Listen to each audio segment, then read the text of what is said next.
The wrist she shouldn't have touched. The entire Blackwood estate went silent.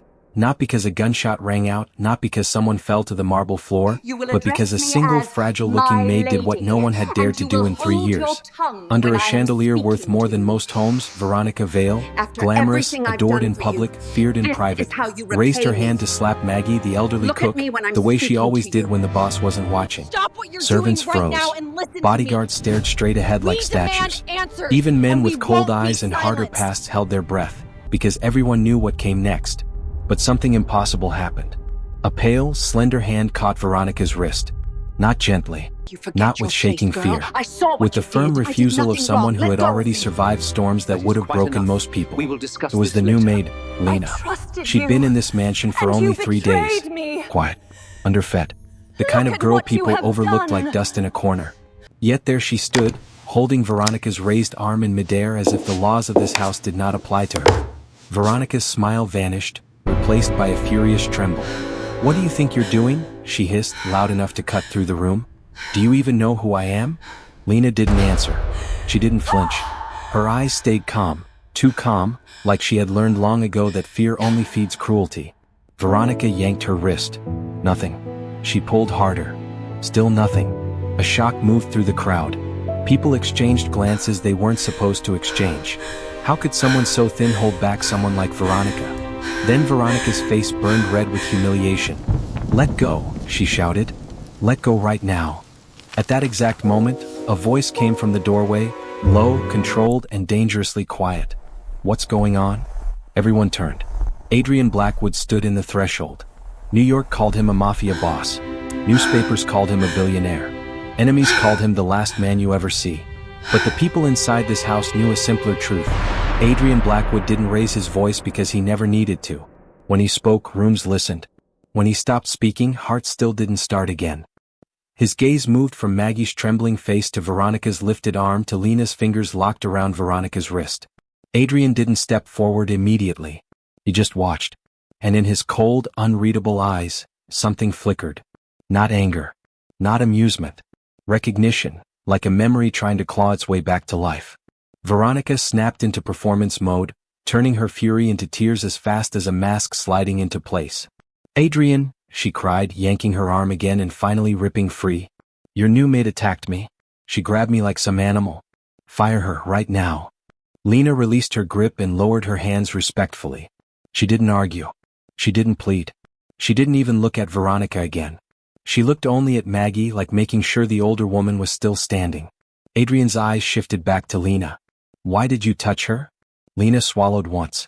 "Because she was going to hit Maggie," she said softly. "And Maggie didn't deserve that." A ripple of fear passed through the servants. Honesty was dangerous in this house. Truth had a cost. Veronica's face twisted. "Liar. She's jealous. She's trying to humiliate me." Adrian said nothing, yet. He glanced around the room, noticing something most people missed. The servants weren't afraid of Lena. They were afraid of Veronica. That kind of fear didn't come from one moment. It came from a history. Before Adrian could speak again, the old butler, Harrison Cole, entered with a tightness in his posture that meant trouble. He held a folder like it was heavier than paper. "Sir," Harrison said, voice steady but urgent, "I need to speak with you. No. In private." Veronica's eyes widened. She clutched Adrian's sleeve. "No. Adrian, you can't leave this, she needs punishment." Adrian gently removed Veronica's hand. "Go to your room," he said. Veronica froze, shocked that he hadn't immediately chosen her side. "Adrian?" He didn't raise his voice. He didn't need to. "Veronica. Go." Something in his tone turned the air colder. Veronica stepped back, forced a shaky nod, and walked away with her head high, yet her eyes burned with hatred as she passed Lena. When Veronica disappeared down the hall, Adrian turned to Lena. "You're not fired," he said. "Protecting someone weaker than you is not a crime." Lena's breath caught. She didn't expect mercy. Not here. Adrian's gaze lingered on her face as if trying to place it in a long-forgotten dream. Then he turned and followed Harrison into his office, leaving Lena in the center of the room with the entire estate staring at her like she had just changed the rules of the world. Maggie grabbed Lena's hands with trembling fingers. "Thank you," she whispered, tears shining. "No one ever." Lena offered a small, tired smile. "You don't deserve to be hurt," she said. "Not by anyone." That night, Lena lay in her narrow servant's bed, staring at the ceiling, heart pounding. She had come to this estate for one reason: money. Her foster mother Martha was sick, so sick the hospital bills had become a mountain Lena couldn't climb. The Blackwood job paid triple, offered room and food and promised weekly payment. It was the only lifeline she had left. So why had she risked everything? Because something inside Lena couldn't watch cruelty and stay silent anymore. And because when Adrian looked at her, it felt like he was staring at a ghost he used to pray for. In Adrian's office, Harrison placed the folder on the desk and slid out printed pages. Adrian's eyes scanned the top document, and his jaw tightened. It was an email. An email Veronica had sent to a private investigator 3 years ago, asking for details about a childhood incident that only one person in the world should truly know. The night Adrian nearly died, the location, the clinic, the lullaby, and a red braided bracelet. Adrian's fingers touched his own wrist unconsciously, where a faded red thread bracelet still rested, worn, old, and guarded like a secret. If she's the one who saved you, Harrison said quietly, why did she need to research her own memory? Adrian's eyes darkened. He didn't answer right away. He stood and walked to the window, looking out at the estate like it was suddenly unfamiliar. A storm had been building for years. He had ignored it because it was easier to believe in a miracle than to accept he'd been fooled. And now the storm had a name: Lena. Across the mansion, Veronica sat in her room, staring at her wrist like it had been branded. "A maid," she whispered, teeth clenched. "A nobody touched me." Her phone buzzed. A message from an unknown number. "I found you." Veronica's blood ran cold. Because some debts don't die. They only wait. The lullaby only one person knew. The next morning, the mansion felt like it was holding its breath. Servants moved faster, spoke less, and avoided corners where whispers could be overheard. Lena kept her eyes down and hands busy, hoping the storm would pass. But storms don't pass through Blackwood Estate. They settle in. Harrison watched Lena more closely now. Not with suspicion, with curiosity. The kind that comes when you've seen something that doesn't make sense yet. He followed her work quietly, noting her habits. How she folded linens with careful precision, how she apologized even when she wasn't wrong, how she never took more food than necessary. At midday, Lena was assigned to clean the second-floor corridor outside Adrian's private library. It was quiet there. Safe. Or so she thought. As she wiped dust from the tall bookcases, she hummed softly, an old lullaby she barely remembered learning, a melody she used when she was scared and didn't want to admit it. Her voice was gentle, almost broken by the weight of years. "Sleep, my little one. Don't say a word." She made the same mistake she always made at the end, replacing a line with a strange one that never fit. Lena didn't realize she'd sung it wrong for 15 years. She didn't realize someone else knew that exact mistake. Behind her, a book shifted. Adrian Blackwood stepped out from the library's shadows. Lena turned and went stiff. Adrian's face was unreadable, but his eyes were locked on her like she had just spoken a password to a door that had been sealed for decades. "Where did you learn that song?" he asked. Lena's throat went dry. I don't know," she answered carefully. "I've known it since I was young." Adrian didn't move closer, but the air changed anyway. "The last line," he said, voice low. "You sang it wrong." Lena's stomach dropped. "I'm sorry," she whispered quickly. "I didn't mean." "How did you know the wrong line?" Adrian pressed. Lena's hands trembled slightly. She wanted to lie. She wanted to protect herself. But something about Adrian's gaze wasn't cruel. It was hungry for truth, like a starving man staring at bread. "I sang it once," Lena admitted softly, "when I was a child, to someone who was hurt." Adrian's breathing slowed. His fingers touched the red bracelet on his wrist again, like checking if it was still real. "Who?" he asked. Lena hesitated. Martha's hospital bills flashed in her mind like a warning sign.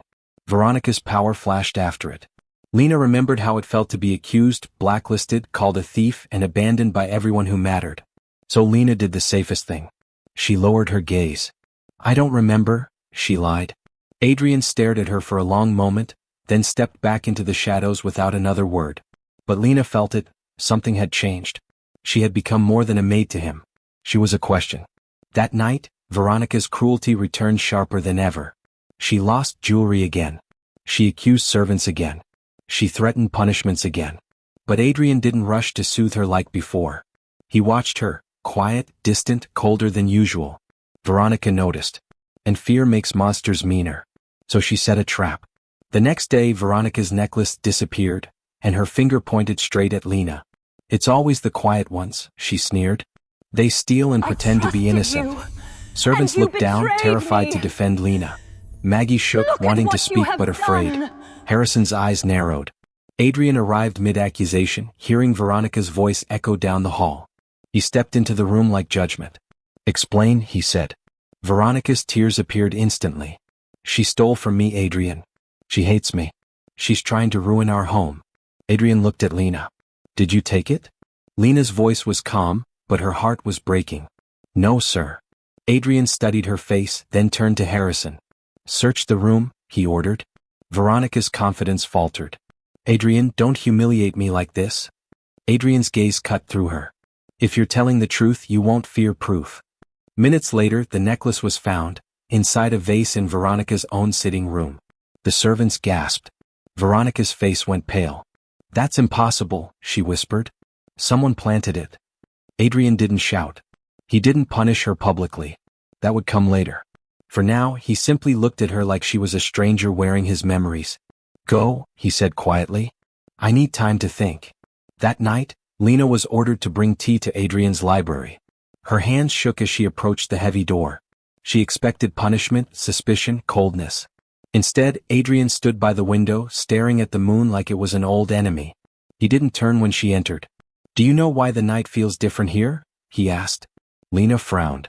Because it's quiet? Adrian's voice softened, almost bitter. Because night belongs to my kind. Lena froze. Your kind? Adrian finally turned. His eyes weren't just cold, they were ancient. I'm not only what New York thinks I am, he said. A slow fear crawled up Lena's spine. Adrian took a step forward, not threatening, just honest. I built an empire in the shadows because I was born from them. And with that, the chandelier lights flickered, like the mansion itself was reacting to the truth. The fiancé's lie starts to bleed. Adrian didn't transform into a beast. He didn't bare fangs for drama. He didn't threaten Lena. That's what terrified her most, how controlled he was, how calm he stayed while confessing something impossible. I won't hurt you, he said as if reading her thoughts. If I wanted to, you wouldn't be standing. Lena swallowed hard. Then why tell me? Adrian's gaze sharpened. Because you sang a song only one person in my life ever sang to me. And because you stopped Veronica's hand like you weren't afraid of her. Lena's hands tightened around the tea tray. People like her feed on fear, Lena whispered before she could stop herself. Adrian's jaw flexed. Yes, he said quietly. They do. The next days became a chess game. Veronica tried charm. Adrian stayed distant. Veronica tried tears. Adrian stayed silent. Veronica tried threats behind closed doors. Harrison increased security around the staff without explaining why. Lena kept working, trying to be invisible again, but it was too late. Adrian's attention had shifted. And when a powerful man shifts his attention, everyone notices, especially the person who used to own it. One evening, a formal charity gala was held in the estate ballroom. Veronica wanted the world to see her as the perfect fiancée, elegant, untouchable, adored. Lena was assigned to serve drinks in a simple uniform, hair tied back, eyes lowered. But when Veronica publicly accidentally spilled red wine onto Lena's uniform and laughed softly like it was a joke, the room went tense. Lena didn't react. She didn't cry. She just bowed her head and began cleaning quietly. Veronica leaned in, smiling sweetly. You think you're special because you caught my wrist? She whispered. You're nothing. You're a maid. Remember your place. Lena looked up just once, not in hatred but in pity. A place doesn't decide a person's worth, she said softly. Veronica's smile cracked. Careful, she hissed. You don't know what I can do. Adrian appeared beside them like he had been summoned by the sound of injustice. His gaze landed on the stain, then on Veronica's face. Apologize, he said. Veronica blinked, shocked. Adrian? Apologize, he repeated, voice calm but final. The ballroom froze. Veronica forced a laugh. It was an accident. Adrian's eyes didn't soften. Then apologize for your accident. Veronica's mouth trembled. Slowly, painfully, she turned to Lena. I'm sorry, she said through clenched teeth. Lena nodded politely. Thank you, she replied and walked away. That was when Veronica realized she was losing control. Later that night, a stranger arrived at the estate gates asking for Veronica by name. He wore ordinary clothes, but his eyes held a darkness that didn't match his calm voice. I have a message, he told security. Tell Veronica Vale. Daniel Porter is here. Veronica almost dropped her phone when she heard the name. Because 5 years ago she had done something unforgivable to climb her way into power, something that left a family destroyed and a sister buried in silence. Daniel's arrival wasn't just a threat. It was the past walking back in. Adrian met Daniel privately. Harrison watched from the corner like a hawk. Daniel didn't beg. He didn't threaten. He simply handed Adrian a folder thicker than Harrison's. Inside were photos, records, and a timeline that connected Veronica to lies, fraud, and cruelty. Proof that Star, the girl who saved Adrian, was not Veronica. Adrian read everything without changing expression. But his fingers tightened until the paper creased. When he finished, he looked at the last page. An old hospital note referencing an unidentified girl who dragged a wounded boy to a clinic. The note didn't include a name, but it described a red braided bracelet given to the boy and the girl calling herself Star. Adrian's eyes lifted slowly, and for the first time in years his voice sounded like pain instead of ice. "Where is she now?" he asked. Daniel hesitated, then said, "I don't know her current address, but I know what she used to do. She worked cleaning houses. She disappeared from records a few years back. Like she was running." Adrian thought of Lena. Her quiet strength. Her humility. Her constant fear of being accused again. Her lullaby. Adrian stood up. Across the mansion, Veronica sensed the shift and panicked. She confronted Lena in the laundry room, slamming the door behind them. "What did you tell him?" she demanded. Lena looked confused. "Nothing." Veronica grabbed Lena's collar. "You're trying to steal my life," she snarled. Lena didn't fight. She simply said, "If your life can be stolen, maybe it was built on something that was never yours." Veronica's hand lifted again, ready to strike. And Lena braced herself. But the slap never came, because the door opened. Adrian stood there, eyes like midnight. And this time he wasn't calm. The king chooses his queen. The laundry room felt too small for the power standing inside it. Veronica slowly lowered her hand, forcing a trembling smile. "Adrian, I was just." Adrian's voice cut through her like winter. "Don't?" Veronica's eyes widened. "What is this about?" Adrian stepped closer, not even looking at her at first. His gaze went to Lena. He noticed the grip marks on her collar, the way she stood perfectly still like she was used to being cornered. Adrian's jaw tightened. "Leave," he told Veronica. Veronica laughed nervously. "Adrian, you can't be serious. I'm your fiancée." Adrian finally looked at her, and the air went sharp. "You're a thief," he said quietly. "Not of money. Of something worse." Veronica's face drained of color. "Who filled your head with this?" Adrian didn't answer with words. He answered by pulling the printed email from his pocket and placing it on the table. Veronica stared at it. Her mask cracked. Adrian's voice stayed low. "You researched the night you claimed to remember. You forged the bracelet. You used my pain like a ladder." Veronica's tears burst out, real this time. "I love you," she pleaded. Yes, I lied at first, but then I stayed. I became what you needed." Adrian leaned closer. "You became what you wanted," he corrected. "Power." Veronica's breath shook. "Adrian, please?" He straightened. "Harrison," he called. The old butler appeared instantly, as if he'd been waiting just beyond the door. 2 security men followed, not aggressive, just present. Adrian spoke like a verdict. "Veronica Vale is no longer welcome in my home. She leaves tonight." Veronica screamed, grabbed a vase and threw it. The glass shattered. Servants flinched. Lena didn't. Veronica pointed at Lena, wild-eyed. "It's her. She did this. She's seducing you." Adrian's eyes didn't move from Veronica. "No," he said. "You did this. You always did." Veronica lunged toward Lena, pure rage. And Adrian moved. Not with violence, with speed and authority. He caught Veronica's wrist the same way Lena had, stopping her mid-motion. Veronica froze, terrified, because for the first time she felt what everyone else felt when she raised her hand. Powerless. Adrian's voice was deadly calm. "You will not touch her again." Veronica sobbed, shaking. "Adrian, I saved you." Adrian's grip tightened slightly, not to harm but to end the lie. "No," he said. "You didn't." Veronica was removed from the estate that night, screaming promises of revenge, but the gates closed behind her like the end of a chapter. When the mansion finally went quiet, Lena expected Adrian to turn to her with questions, demands, accusations. Instead, Adrian looked tired. He dismissed everyone, then asked Lena to follow him to the library. They stood under the same shelves where she had sung the lullaby. Adrian looked at her gently now, still powerful, still dangerous to his enemies but not to her. "Why didn't you tell me?" he asked. Lena's eyes filled. "Because nobody believes maids," she whispered. "And because I needed this job. My foster mother is sick. I couldn't risk losing everything." Adrian's expression changed. Something protective rose in him, quiet and real. "You've been carrying pain alone for too long," he said. Lena shook her head. "Pain is normal for people like me." Adrian stepped closer, slow, careful, as if he was approaching something sacred. "Not anymore," he said. He reached into a drawer and pulled out a small box. Inside was the red braided bracelet, his bracelet, kept like a relic when he wasn't wearing it. 15 years ago, he said, voice rough, a girl saved my life and disappeared. I built an empire searching for her." Lena's lips trembled. "I didn't disappear," she whispered. "Life just kept pushing." Adrian's eyes softened. "Say the name," he said. Lena swallowed. "I told you to call me Star," she admitted, "because I liked looking at the stars."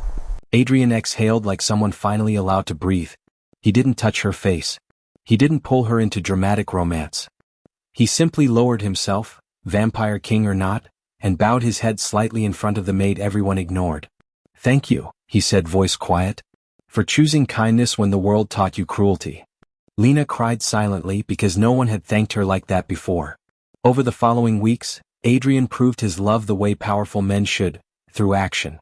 He paid Martha's hospital bills without asking for anything in return. He quietly changed staff rules to protect workers from abuse. He promoted Maggie, raised wages, and installed anonymous reporting so servants could speak without fear. He made the estate safer, not just for Lena but for everyone who had been forced to swallow humiliation. And Lena changed too. Not because Adrian saved her, but because he gave her space to become brave in her own way. She started speaking when something was wrong. She started looking people in the eye again. She started believing she deserved respect. One night, Adrian invited her to the terrace. The moon hung above them like a witness. He stood beside her, not behind her, not above her. "I don't want a servant," he said softly. "I don't want a secret." Lena's breath shook.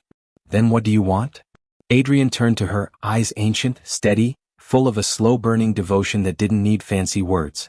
"A queen," he said simply. "A partner. Someone who reminds me what mercy feels like." Lena looked at him, this feared king of shadows, and realized the greatest twist wasn't that he was a vampire. It was that the monster everyone feared was the safest place she'd ever known. And somewhere beyond the estate walls, Veronica watched the news of Adrian's changed public image with hatred. She still wanted revenge. But revenge is hard when the world no longer protects your mask. Because the instant karma she once served to others had finally come for her. Ending line, Part 4. And in the end, the moral was simple. Respect everyone because the person you humiliate today might be the one whose kindness saves a king tomorrow.